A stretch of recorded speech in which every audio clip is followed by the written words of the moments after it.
There is a club in Leipzig that German football spent years trying to pretend did not exist. There is a club in Salzburg whose original supporters walked away and formed a new club rather than accept what their team had become. There is a network connecting these clubs to others in New York, São Paulo, Saitama, and beyond. And at the head of it, as of last year, sits Jürgen Klopp. That sentence should not make sense. And yet here we are. The Red Bull Football Network is the most controversial, most methodical, and most consistently successful multi-club project in the history of the sport. 6 clubs, 4 continents, a shared philosophy that has developed some of the most valuable players in world football, and a level of cultural resistance from the game's traditional institutions that has not slowed it down by a single step. This is the story of how it was built, why the game hates it, and why that hatred might be football's biggest blind spot. Welcome to Mega Football. Let's get started.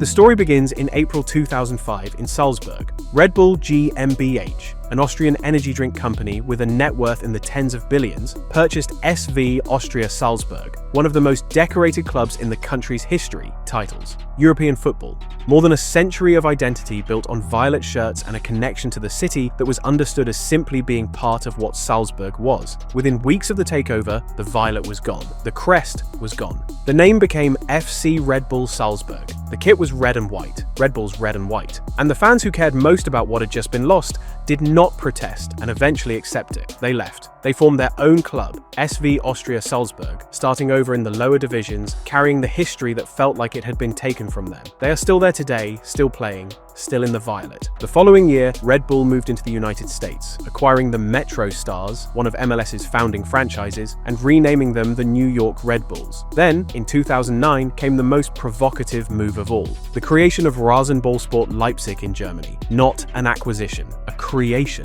Red Bull bought the license of SSV Markranstädt, a 5th division club with no meaningful presence in German football, and rebuilt it from the ground up. The German Football Association's rules were designed specifically to prevent what Red Bull was attempting. The 50+1 rule requires clubs to be majority-owned by their own members, their supporters. So, Red Bull structured Leipzig as a registered association with membership fees so prohibitively high that the club launched with fewer than a dozen members. The voting majority belonged in practice to Red Bull. The backlash was immediate, sustained, and genuinely angry. Supporter groups across Germany organized boycotts. Away fans held banners calling Leipzig a non-club, a product, a stain on the history of German football. Clubs refused to sell them away tickets. The fury was not simply about aesthetics, it was about precedent. If Leipzig was allowed to exist and succeed, what did that say about the principle that football clubs belong to the communities they represent? By 2019, the network had expanded to South America with the takeover and rebranding of Clube Atlético Bragantino in Brazil, now known as Red Bull Bragantino, competing in the Serie A and the CONMEBOL Sudamericana. The club nobody wanted had become an empire nobody could ignore. Strip away the controversy, and you are left with a question that is purely football. How does the Red Bull system actually function? What is the logic that connects a club in the Austrian Alps to one in Leipzig, to one in New Jersey, to one in São Paulo? The answer starts with a man most people outside the game have never heard of: Ralf Rangnick. The German coach and sporting director who joined Red Bull in 2012 was the architect of the playing philosophy that now runs across every club in the network. Rangnick's football is built on pressing, specifically on winning the ball back as high up the pitch as possible, as quickly as possible, and attacking before the opposition can reorganize. It is vertical, physical, demanding, and extraordinarily consistent across every Red Bull club. Watch Salzburg press, watch Leipzig transition. The movement patterns, the triggers, the distances between lines, they are the same, not similar, the same. The pipeline does not run in one direction, and it does not start in one place. FC Liefering, Red Bull's direct feeder club in the Austrian 2nd division, is where the youngest European recruits enter the system. They learn the philosophy in competitive football before stepping up to Salzburg. But the network's reach goes further than Austria. New York has functioned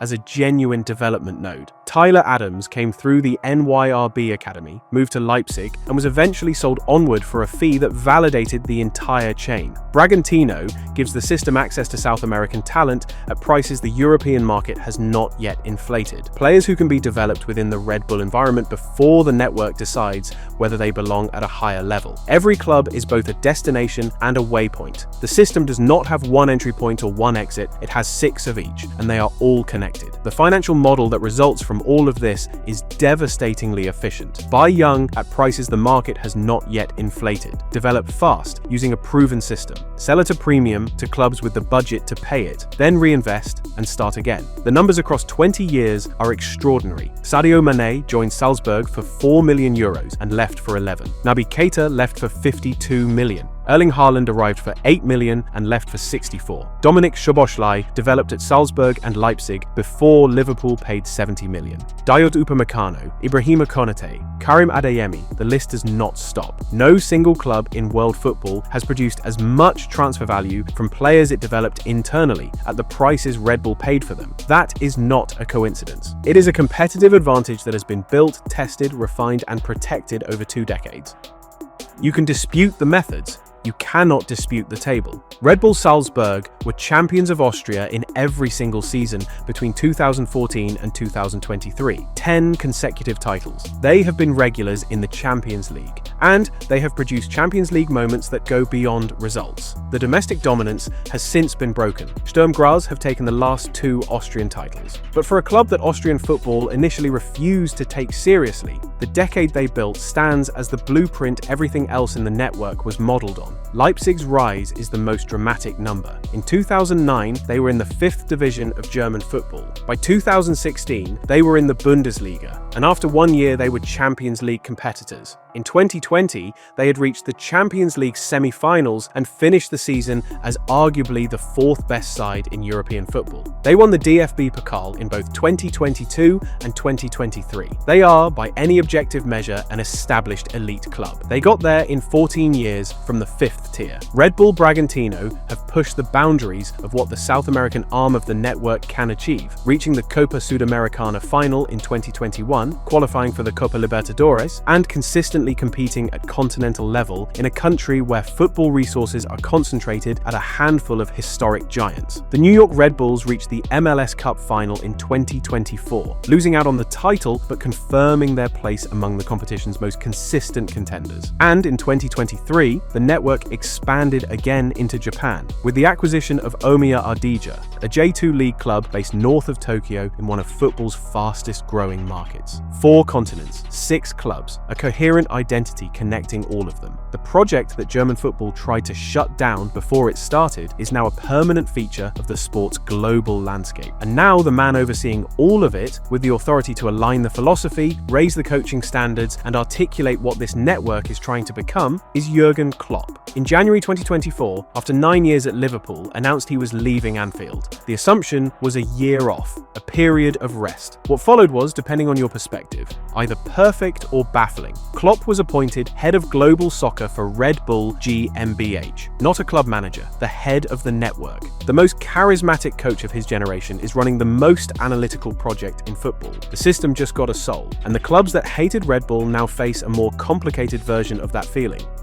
The results do not resolve the argument, and they were never going to, because the argument was never purely about results. The identity question sits at the center of everything that football's traditional culture cannot forgive about Red Bull. When SV Austria Salzburg supporters walked away in 2005, they were making a statement about what a football club is. Not a product, not a vehicle for commercial returns, but a living institution that belongs to a community across generations. The crest matters, the colors matter, the name matters. Not because of sentiment, though sentiment is real, but because those things are the mechanism by which a club retains its meaning to the people who give it its reason to exist. Red Bull's answer to that argument has always been implicit. Look at what we built. Look at what these clubs are now achieving. Would Salzburg have been a Champions League club without the investment? Would Leipzig exist at all? The counter-argument is that achieving things is not the same as meaning something. That a club created to serve a brand's marketing interests is a different kind of institution to one created to represent a city, regardless of how many trophies it wins. Modern football's audience invests not just in results, but in identity, in a sense of belonging to something with continuity and history. Red Bull's clubs, by design, do not offer that. They offer efficiency, quality, and a constant supply of exciting young players. That is a real offer. It is just not the same one.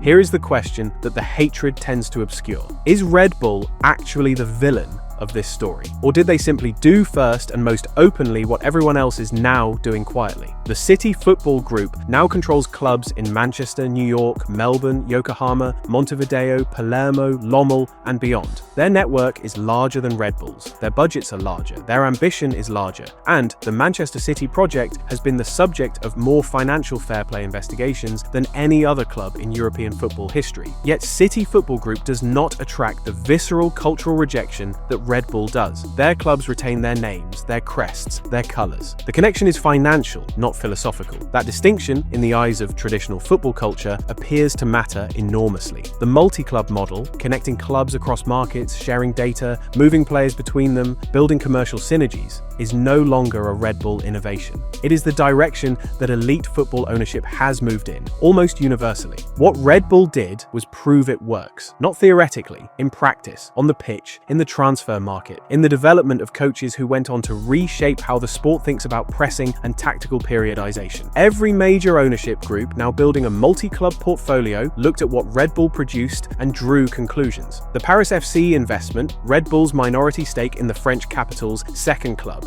giving the network a presence in one of the sport's most commercially significant cities without a full rebrand, suggests the model is evolving. The collaboration with Leeds United, a club with a passionate fan base, deep history, and more Premier League ambitions, points in the same direction. The network does not always need to own entirely. Sometimes access to the data infrastructure, the scouting methodology, the philosophical alignment, without the political cost of rebranding, is the smarter play. That evolution is, in a sense, Red Bull's quiet acknowledgement that the backlash matters. Not enough to change course. The results are too compelling for that, but enough to find new ways of expanding influence that do not require the direct confrontation that Salzburg and Leipzig provoked. So here is where we land. 20 years after an Austrian energy drink company walked into a century-old football club in Salzburg and replaced the violet with red and white, the sport has not resolved the question that moment raised. It has instead built an entire industry around attempting to answer it in the most commercially efficient way possible. The hatred is real, and it comes from a real place. When SV Austria Salzburg supporters chose the 4th division over a rebrand, they were not being irrational. They were saying something true about what football is for, and what gets lost when it is treated purely as a vehicle for commercial returns. But the influence is equally real. The coaching philosophy that Rangnick built at Salzburg and Leipzig, now in the hands of Jürgen Klopp, who is applying it across 6 clubs and 4 continents, has changed how the world's best teams press, transition, and think about the relationship between youth development and competitive success. The question the briefing poses is the right one. In 20 years, will the Red Bull system be remembered as modern football's most hated idea or its most influential? The uncomfortable truth is that it will probably be both, and that might be exactly what football deserves. This is the Red Bull Football Network. Subscribe to Mega Football, and we'll see you soon.